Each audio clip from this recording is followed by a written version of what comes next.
In the heart of Atlanta's lush Buckhead district, where magnolias shaded winding drives and mansions stood like silent sentinels of old money, lived Dr. Naomi Carter.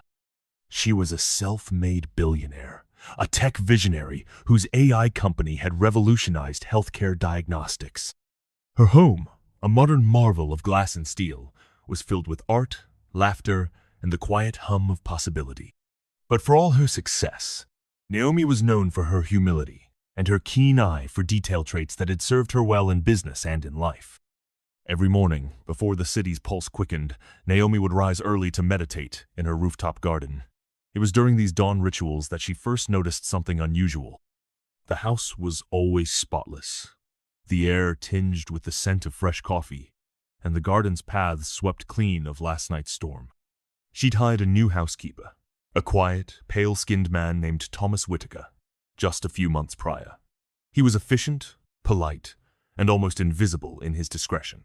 But what caught Naomi's attention wasn't his work ethic, was the faint glow of light from the library at 5 a.m., long before his shift was supposed to begin. One morning, curiosity got the better of her. She padded down the stairs, careful not to disturb the silence, and peeked through the half-open door. There, hunched over a battered laptop, sat Thomas. His brow was furrowed in concentration, his fingers flying over the keys as he scribbled notes in a dog-eared notebook.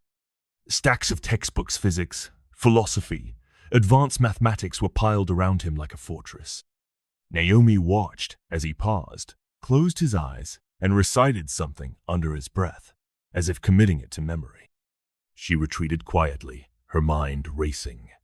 Why would a housekeeper be studying quantum mechanics at dawn? The question gnawed at her, but she said nothing. Instead, she began to observe Thomas more closely.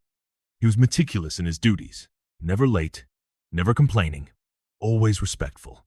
Yet there was a sadness in his eyes, a weight he carried that had nothing to do with dust or dishes. Days turned into weeks. Naomi's curiosity deepened into concern. She asked her assistant, Maya, to discreetly look into Thomas's background. What she found surprised her. Thomas had once been a promising physics student at MIT, but had dropped out abruptly 5 years ago. There were no criminal records, no scandals, just a sudden disappearance from academia and a string of odd jobs that led him eventually to her doorstep. One rainy afternoon, Naomi decided to confront him. She found Thomas in the kitchen, polishing silverware with the same care he gave to everything. Thomas, she began gently, may I ask you something? He looked up, startled, his blue eyes wary. Of course, Dr. Carter. I've noticed you study in the mornings. Advanced subjects. Why? He hesitated, the silence stretching between them. Finally, he spoke, his voice barely above a whisper. I used to dream of being a physicist. I wanted to change the world, but life had other plans. Naomi nodded, sensing the pain behind his words. What happened? Thomas swallowed hard. My mother got sick. Cancer. I was her only family. I dropped out to care for her, used up my savings, sold everything. After she passed, I couldn't go back. I didn't have the money or the heart, so I took whatever work I could find. Naomi felt a lump in her throat. She saw herself in him, the sacrifices, the setbacks, the relentless hope. Why keep studying? He managed a small, sad smile. Because it's all I have left. The dream, I mean. Even if it's just for me. That night, Naomi couldn't sleep. She thought of her own journey, the doors that had opened for her, the mentors who had believed in her when no one else would. She resolved to do something, but not in the way Thomas or anyone would expect. The next morning, she called Thomas into her office. He entered nervously, hands clasped, expecting a reprimand. Thomas, Naomi said, I have a proposition for you. I want you to work for Menno as a housekeeper, but as a research assistant. I run a foundation that funds innovative science projects. I think you have something to offer. Thomas stared at her, stunned. I don't know what to say. Say yes, she smiled. Let's see what you can do. He did. And for a while, things were good.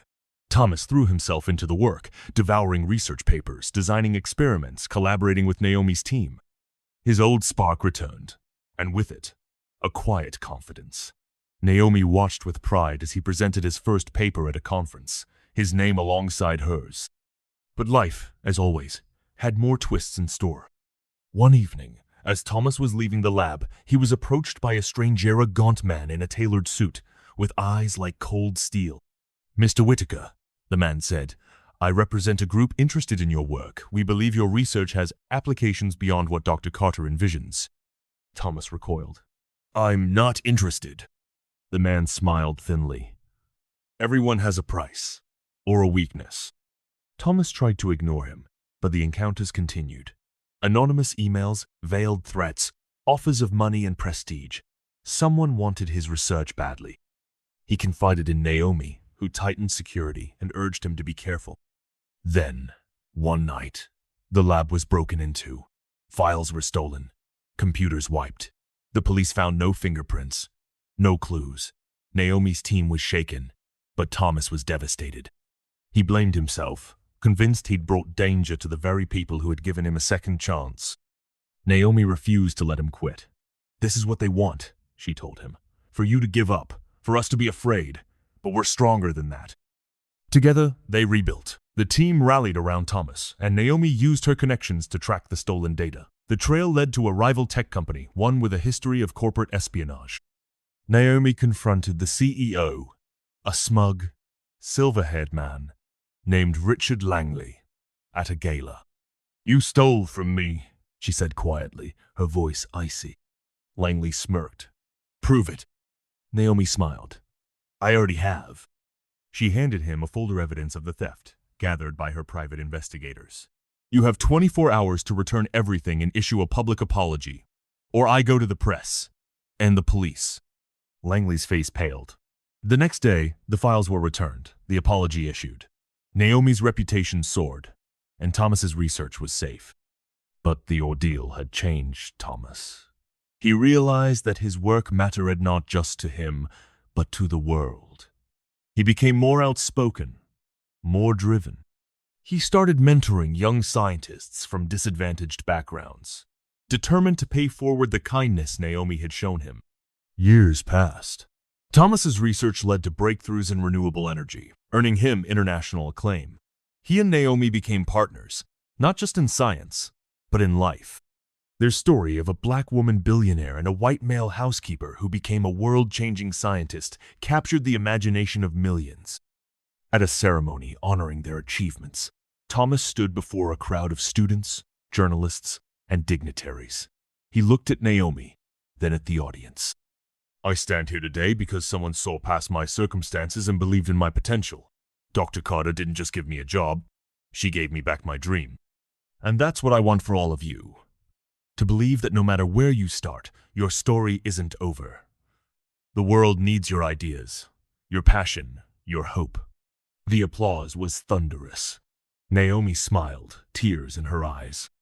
Later, as they walked through the garden where it all began, Thomas turned to her. "Why did you help me?"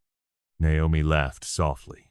"Because someone once helped me, and because I saw myself in you, the dreamer, the fighter, the believer." Thomas squeezed her hand. "Thank you." She shook her head. "No, Thomas. Thank you for reminding me that the greatest wealth isn't in what we have, but in what we give." And as the sun rose over Atlanta, painting the sky with gold and promise, their story full of twists, trials, and triumph became a beacon for all who dared to dream.